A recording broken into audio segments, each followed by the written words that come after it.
আহিছোঁ এটা সৰু চাই এটা ভিডিঅ' লৈ আৰু মানে বহুত দিন হৈ গ'ল ভিডিঅ' দিয়াই নাই মই কিবা এটা কাৰণত দিয়া নাছিলোঁ আৰু নিদিলে গমেই পায় নিদিলে এলাহ লাগি যায় দিয়া হোৱা নাই তেনেকৈ এমাহ মানে হ'ল আৰু আজি এটা মই ধুনীয়া এটা ৰেচিপি লৈ আহিছোঁ আৰু সেইটো আপোনালোকে চাব চাই কেনেকুৱা লাগে জনাব আৰু অনুগ্ৰহ কৰি সকলোৱে সঁহাৰি জনাব যিহেতুকে পেজটো খুলিছিলোঁ ভিডিঅ' দিয়া হোৱা নাই এতিয়া নতুনকৈ দিম বুলি ভাবিছোঁ আৰু এতিয়া কণ্টিনিউ কৰিম গতিকে আপোনালোকৰ সঁহাৰি বিচাৰিছোঁ আৰু ভিডিঅ'টি চাব ভাল লাগিলে লাইক কমেণ্ট শ্বেয়াৰ কৰি দিব দেই বলক এতিয়া কি বনাইছোঁ কেনেকৈ বনাইছোঁ চাওঁ ৰেচিপিটো বনাবৰ কাৰণে এয়া লৈছোঁ কঁঠাল মানে কঁঠালৰ মুচিৰ কোপ্তা কাৰী আৰু প্ৰথমতে কঁঠালখিনি কাটি লৈছোঁ অকণমান ডাঙৰেই হৈছিল কঁঠালটো মানে আধা খালোঁ বেলেগ চব্জি বনাই আৰু এইখিনি মই ৰাখি থৈছিলোঁ এয়া মানে কোপ্তা কাৰী বনাবৰ কাৰণে তো সৰু সৰুকৈ কাটি লৈছোঁ আৰু এতিয়া দিম কুকাৰত অলপ পানী দিম লগতে আৰু কুকাৰত পানী লগতে নিমখ দিম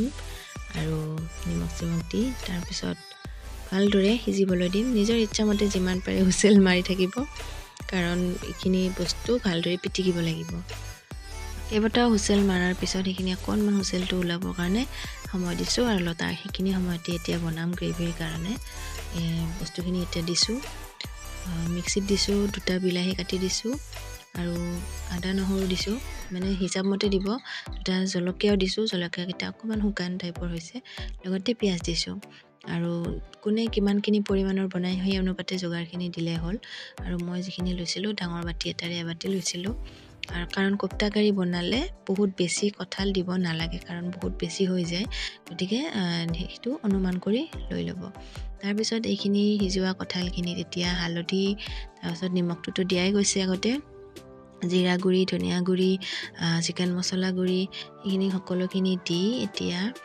বাটি এটাৰ পিছফালেৰে ভালদৰে পিটিকি মিহি কৰি ল'ম যে ভাবিব পাৰে যে এনেকৈ পিটিকাতকৈ মিক্সিত দিব পাৰি নেকি কিন্তু মিক্সিত নিদিব মই এবাৰ চাইছিলোঁ ট্ৰাই কৰি কাৰণ মই এই বস্তুটো আগতেও বহুতবাৰ কেইবাবাৰো বনাইছোঁ মিক্সিত দিলে তাৰমানে কি হয় পিছত কোফ্তাকেইটা বনাবৰ কাৰণে দিগদাৰী হৈ যায় পেণ্ডিং নাহে সেইকাৰণে অকণমান এনেকৈ বেছি অকণমান দৰদৰীয়াকৈ থাকিলেও কথা নাই ভাল হয় তেতিয়া বনাবলৈ আৰু অকণমান কুটা নহৰু লাষ্টত দি দিছোঁ দেখিছে ৰুকিও দিব পাৰে তাৰপিছত এনে এবাৰ চাইছোঁ মই কিন্তু এনেকৈ হ'লে অকলে এনেকৈ বনালে বাইণ্ডিংটো নাহে গতিকে বাইণ্ডিঙৰ কাৰণে অকণমান বেচনৰ গুড়িৰ লগত দিম আৰু বেচনৰ গুড়ি দিয়াৰ কাৰণে ভাবিছোঁ অকণমান নিমখৰ দৰকাৰ হ'ব পাৰে সেইকাৰণে লগতে অকণমান নিমখো দি ল'ম দি আকৌ ভালদৰে মঠি ল'ম ভালদৰে মিলাই পানীৰ কিন্তু ব্যৱহাৰ নহয় এতিয়া আৰু পানী নিদিব পানী নিদিয়াকৈ অকল বেচনেৰে ধুনীয়াকৈ আকৌ ইয়াতে আৰু এটা কথা কওঁ যদি জলকীয়া বেছি খাব বিচাৰে তেনেহ'লে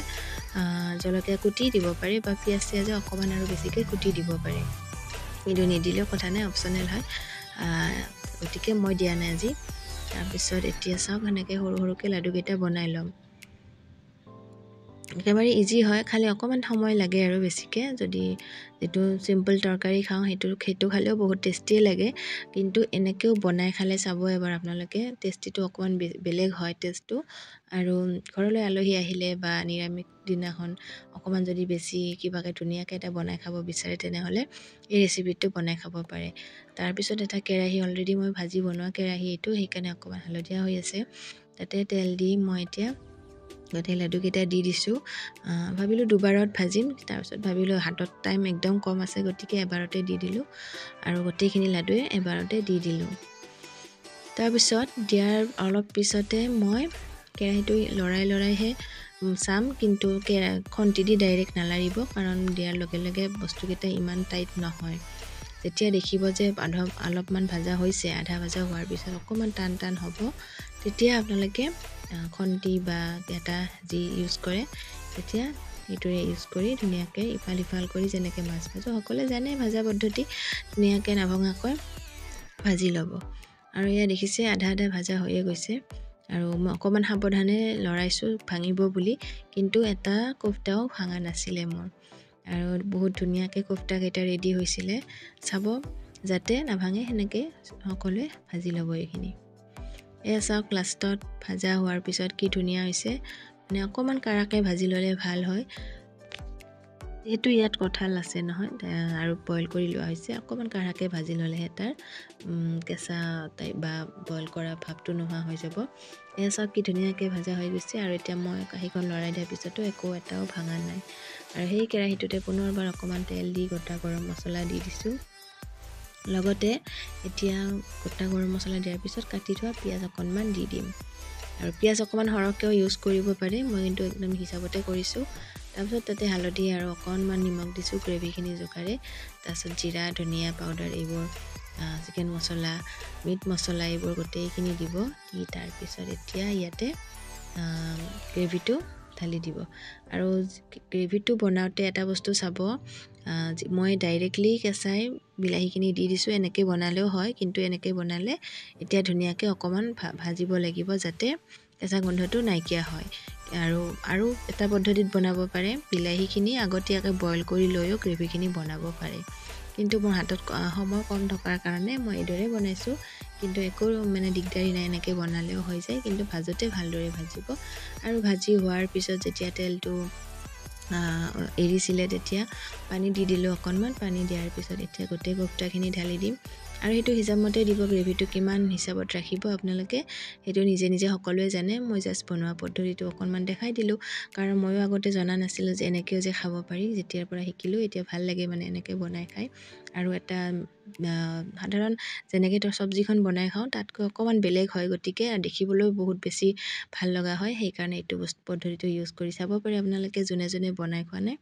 আৰু এতিয়া শেষত দিছোঁ মই চিকেন মছলা গুড়ি, আকৌ অলপমান গৰম মছলা গুড়ি দি তাৰপিছত এতিয়া অকণমান লৰাই এতিয়া হৈয়ে গ'ল মোৰ জেকফ্ৰুট কোফটা কাৰী ৰেডি হৈ গ'ল। দেখিছে, যদি ব্যৱহাৰ কৰিব খোজে ইয়াতে আমুল ফ্ৰেছ ক্ৰীম, তেনেহ'লে আমুল ফ্ৰেছ ক্ৰীম লাষ্টত অকণমান দি দিব পাৰে। যদি অকণমান খালি বা অকণমান আধৰুৱা যেন যদি লাগে আপোনাৰ, তেনেহ'লে দি দিব পাৰে। মোৰ লগত নাছিলে, মই দিয়া নাই।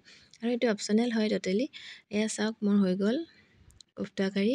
কেনেকুৱা লাগিছে জনাব। খাবলৈ কিন্তু বহুত বেছিয়ে সোৱাদযুক্ত হয়। আৰু যদি কিচমিচ কেইটামান ওপৰত ছটিয়াই দিয়ে তেনেহ'লেও বেছি ভাল লগা হয়। আৰু এনেকৈ যদি চিম্পল ধৰণে বনাই খায় তেতিয়াও বহুত বেছি ভাল লগা হয়। এতিয়া মই এটা খাই দেখাম, কাৰণ বহুত গৰম আছে। অকণমান ঠাণ্ডা হ'বলৈ দি আপোনালোকক দেখাইছোঁ। এয়া দেখিছে, অকণমান বাতিত লৈ মই ৰখিব পৰা নাই, মই অকণমান খাই দেখাই দিলোঁ আপোনালোকক। বহুত বেছি ধুনীয়া হৈছে খাবলৈ। যিসকলে এতিয়ালৈকে এইদৰে বনাই খোৱা নাই, এবাৰ বনাই খাই চাব। আৰু লগতে যদি ভিডিঅ'টি ভাল লাগিলে লাইক কমেণ্ট শ্বেয়াৰ কৰিবলৈ একদমেই নাপাহৰিব। তেন্তে আজিলৈ আহোঁ, বাই বাই, টেক কেয়াৰ।